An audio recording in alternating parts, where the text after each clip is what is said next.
ایک بندہ گنجا تھا, کوئی شے نہیں تھی, سر پہ بال بھی نہیں تھے, رویا کرتا تھا. اللہ تعالیٰ نے فرشتے کو بھیجا, تجھے کیا چاہیے؟ تو کہنے لگا بال آ جائیں اور تھوڑا مال آ جائے. فرشتے نے ہاتھ پھیرا تو بال بھی آ گئے, تو بکریاں بھی آ گئیں, لائنیں لگ گئیں, مال ہی مال ہو گئے. دوسرے کے پاس گیا, وہ کوڑا تھا. اس کو جا کے کہا کیا چاہیے؟ کہنے لگا شفا ہو جائے اور کچھ اللہ تعالیٰ آسانی کر دے. شفا بھی ہو گئی, گائیں بھی دے دی, بھینسیں بھی دے دی, مال ہی مال ہو گئے. پھر ایک کے پاس گیا, وہ اندھا تھا, تجھے کیا چاہیے؟ اس نے کہا آنکھیں مل جائیں اور کچھ ساتھ اللہ مال دے دے. اونٹ ہی اونٹ ہو گئے. جب بڑا نواز دیا تو پھر مالک نے امتحان لینے کا ارادہ کیا. اللہ نے فرمایا آزمائش کرو. سب سے پہلے گنجے کے پاس آئے, اسے کہا اللہ کے رستے میں کچھ دیکھا نہیں لگا, میرے خرچے ہی بڑے, دیکھو تو صحیح کتنی مشکل میں وقت گزارتا ہوں, حال ہی کوئی نہیں. تو اس نے کہا میں نے تو سنا ہے تو گنجا اور بھوکا ننگا تھا. کہنے لگا میں تو جدی پشتی رئیس اعظم ہوں, تو یہ کس پاگل نے کہا ہے بھاگ جا. اس نے کہا اچھا جیسے تو تھا ویسے ہی ہو جائے. کھیت کھلیان اجڑ گئے, پھر سے گنجا ہو گیا.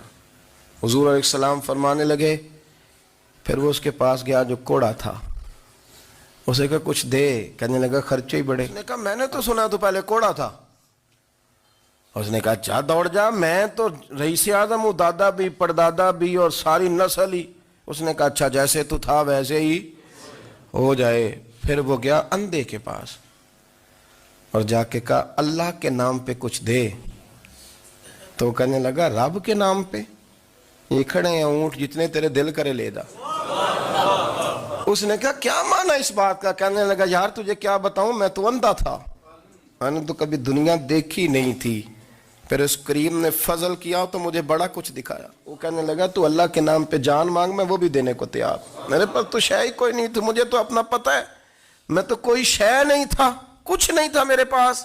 یہ تو ان کا کرم ہے کہ رخ ان کا ادھر ہے, اور مختصر سی میری کہانی ہے, یہ جو بھی ہے ان کی مہربانی ہے.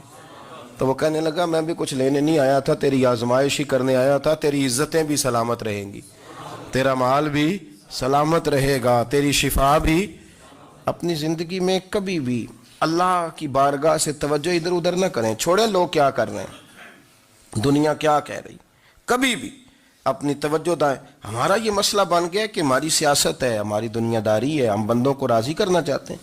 ہم دیکھتے ہیں کون کس طرح, اور آپ یقین کریں آپ تھک جائیں گے, بندے راضی نہیں ہوں گے, وہ نہیں راضی ہوتے. آپ ان کو منا کے لائیں گے تو ادھر والے نکل جائیں گے, ادھر کو منائیں گے تو ادھر والے نکل جائیں گے. اس چکر سے باہر آئیں, اس رب کو راضی کریں جو فرماتا ہے ایمان لانے کے بعد نیک عمل کر, میں لوگوں کے دلوں میں تیری محبت پیدا کر دوں.